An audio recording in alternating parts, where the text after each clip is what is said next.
मी रव्याचे लाडू बनवते. हा रवा मी पहिलंच भाजून घेतलेला आहे. त्याच्यामध्ये तुपाने भाजला, कमीत कमी पाऊण तास तरी भाजण्यामध्ये आलेला आहे. पाऊण तास भाजला. त्याच्यानंतर त्याच्यामध्ये मी हे काळे किसमिस टाकले ब्लॅकवाले आणि सुकं खोबरं खिसून टाकलं.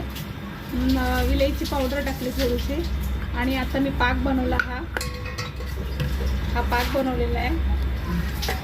हा पाक बनवला आणि हे पाक मी टाकते आता याच्यामध्ये आणि ह्याच्याने लाडू बनवून घेणार आहे.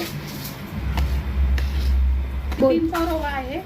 3 पाव रव्यामध्ये अर्धा किलो साखरेचा पाक केला.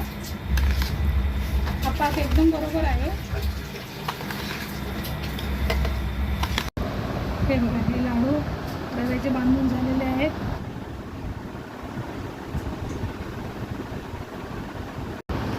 हे सगळे लाडू झाले आहेत बांधून. हे असे डब्यामध्ये पॅक करून ठेवून द्या.